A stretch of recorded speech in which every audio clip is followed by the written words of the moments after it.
Estamos no ar através da TV CBH, a TV comunitária de Belo Horizonte, pelo programa Palavra Ética. Hoje para refletir com você sobre a convivência com o diferente como um meio que nos humaniza. Viver é belo e bom, mas conviver é melhor. Contudo, para tanto, há que aprender a se relacionar com o diferente, o que é um desafio que nos humaniza se a gente não se fecha no nosso mundinho, às vezes medíocre. Por que é tão difícil conviver com o diferente? No Brasil, tornou-se difícil conviver com as diferenças por vários motivos, mas principalmente porque vivemos em uma sociedade capitalista, uma sociedade estruturada para reproduzir a opressão, a discriminação, a violência social e negar a beleza e a importância do outro na nossa vida.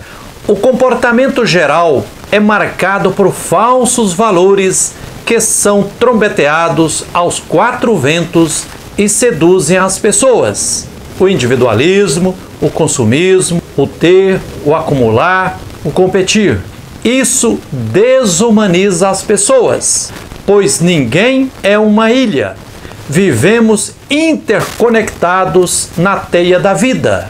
Viver é belo, mas conviver é muito mais belo e imprescindível. Conviver dá mais sentido à vida e é uma via de mão dupla. Mas para conviver é preciso conhecer o outro e para conhecer é preciso conviver. Para conviver é preciso dialogar e ouvir. Dialogar supõe respeito e este, por sua vez, supõe viver o amor para além de um sentimento, como ética da vida e como exercício cotidiano de vida. O diferente de nós, que não é opressor, não é uma ameaça. É algo que pode nos fazer melhor como seres humanos. E em tempos de mundo virtual e de pandemia, com o necessário isolamento social ou o distanciamento físico, o diálogo se torna mais desafiador e necessário. É preciso exercitar. Eu me sinto mais humano depois que passei a conviver com pessoas de religiões de matriz ancestral africana, com pessoas dos povos indígenas, com pessoas que se declaram ateias, com pessoas com orientação homoafetiva nas suas mais distintas formas de concepção de si mesmas, pessoas que seguiram toda a sua vida tentando se entender enquanto seres humanos neste mundo, vivendo tantas formas de angústia e de sofrimento, por não serem escutadas e nem compreendidas, por causa da falta de diálogo. Porque em pleno século XXI, o preconceito e a intolerância no Brasil estão crescendo. Até quando uma minoria com poder econômico, político, midiático e religioso vai impor o modo da maioria das pessoas existirem? O preconceito, a discriminação e a intolerância se reproduzem cotidianamente no Brasil, injustamente. Vivemos sob um sistema econômico que idolatra o mercado desde 1500, quando europeus colonizadores invadiram o Brasil e iniciaram o processo de exploração. Estima-se que existiam no Brasil mais de 1.200 povos indígenas, falando cerca de 1.200 línguas. Há 521 anos perduram no Brasil relações sociais escravocratas de dominação, ou seja, estruturas legais, políticas e econômicas que reproduzem e ampliam a injustiça social, a escravização, a intolerância, a discriminação e o preconceito. Isso beneficia a classe dominante, pois se admitirem que toda pessoa deve ser respeitada na sua dignidade humana, não poderá haver um monte de violências sorrateiras que são impostas à maior parte da população. Até 13 de maio de 1888, reinava no Brasil, oficialmente, a escravidão, com milhões de irmãos e irmãs nossos, povo negro arrancado à força da mãe África, onde viviam em liberdade e jogados em navios negreiros, mais de 12 milhões e meio de negros e negras escravizados, escravizadas. Milhares jogados ao mar durante a travessia. No Brasil, como mercadoria, foram escravizados, vendidos e açoitados no Pelourinho. Os relatos da escravidão no Brasil são dramáticos e horripilantes. Em 1850, com a Lei de Terras, fizeram o cativeiro da terra. 38 anos antes de se fazer a abolição formal e mentirosa da escravidão. Legalizaram a escravidão da terra ao determinar legalmente, com a Lei número 601 de 1850, que poderia acessar a terra apenas quem por ela pagasse. Os negros e negras escravizados não podiam comprar terras, pois foram libertados de mãos vazias, pavimentando assim o caminho para a escravidão contemporânea que persiste até hoje. Assim, para justificar a tremenda injustiça das atuais leis trabalhistas e previdenciárias, é preciso estimular cotidianamente preconceito, discriminação e intolerância. Tudo para disseminar a ideologia segundo a qual a maioria da classe trabalhadora deve sobreviver na miséria apenas com migalhas, enquanto a elite goza luxo e mordomia. Não são por acaso as discriminações e intolerâncias, elas são estrategicamente planejadas e executadas. Quem ganha muito com as discriminações e intolerâncias é a classe dominante. Caluniar, difamar, injuriar, de muitas formas, é antessala para explorar e violentar logo em seguida pela marginalização, exclusão, empurrando as pessoas para sobreviver, sendo humilhadas de mil formas.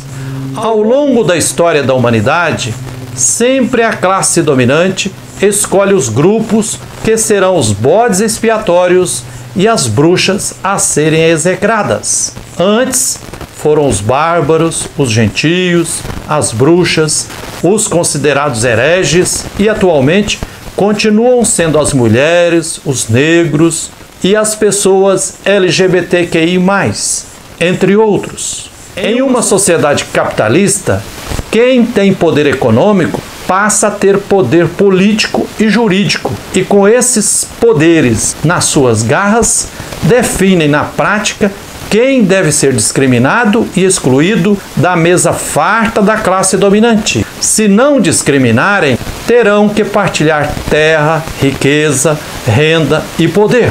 Se houver a partilha, todos ficarão em pé de igualdade e deverão ser respeitados. Logo, manter e reproduzir as discriminações são condições necessárias para manter a injustiça social que garante o luxo e a mordomia de uma minoria à custa da subjugação da maioria do povo.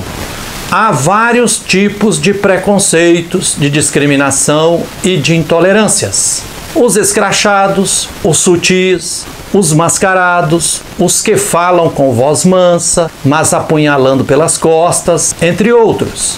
Precisamos sempre nos perguntar: o jeito com o qual eu analiso a realidade, os problemas, as injustiças e as violências beneficia a quem? Se minha análise da realidade ajuda a reproduzir na prática as violências, então estou sendo reprodutor ou reprodutora da ideologia dominante, que é um mascaramento da realidade. Se assuma a ideologia dominante, repleta de ideias da classe dominante, ideias particulares, difundidas como se fossem ideias universais, mas são apenas os pontos de vista da elite que está no poder, ideias que lhes interessam.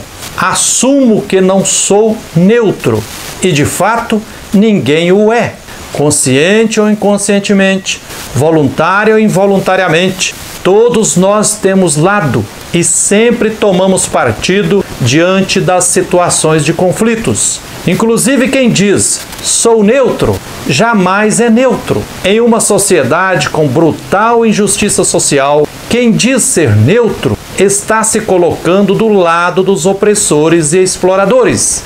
A partir de qual lugar social pensamos e agimos? O lugar social determina o lugar epistemológico, já dizia Karl Marx. Ou seja, se vivo na periferia, sendo marginalizado, vejo o mundo a partir da ótica da periferia. Quem faz parte da pequena burguesia, eufemisticamente chamada de classe média, vê o mundo a partir da classe média. Quem é empresário vê o mundo a partir da empresa. Quem é latifundiário ou empresário do agronegócio vê a realidade a partir do latifúndio e do agronegócio. Estando em uma sociedade injusta socialmente, faz-se necessário sempre perguntar: a partir de qual lugar social estou falando, pensando e agindo? Isso para que oprimido não seja hospedeiro de opressor, para que explorado não seja cúmplice de exploradores, pois a opressão não seria tão forte se os exploradores e violentadores não encontrassem apoiadores no meio dos explorados e violentados, já dizia Hannah Arendt.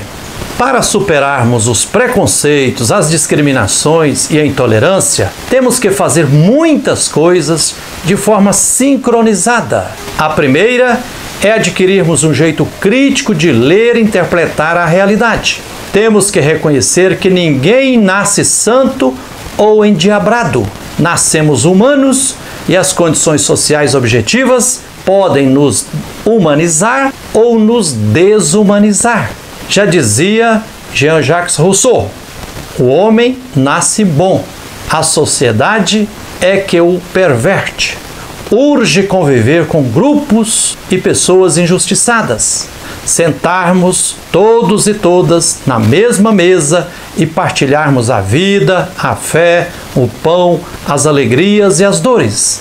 Entretanto, essa mesa, a da partilha e do diálogo, precisa ser no mundo dos empobrecidos e injustiçados. O Deus, mistério de infinito amor, invocado sob muitos nomes, se apaixonou pelo outro, o diferente, o humano, e armou sua tenda entre nós, a partir dos últimos, sem terra, sem casa, sem dignidade. Que a campanha da Fraternidade Ecumênica deste ano de 2021 desperte em nós a maravilha que é conviver com o outro, o diferente, irmão ou irmã que nos dignifica. É isso aí, que a luz e a força divina continue nos guiando, nos fortalecendo, nos entusiasmando na luta por direitos, na luta por tudo que é justiça. Irá chegar um novo dia, um novo céu, uma nova terra, um novo mar. E nesse dia, os oprimidos, a uma só voz, a liberdade irão cantar. Na nova terra o negro não vai ter corrente, e o nosso índio vai ser visto como gente.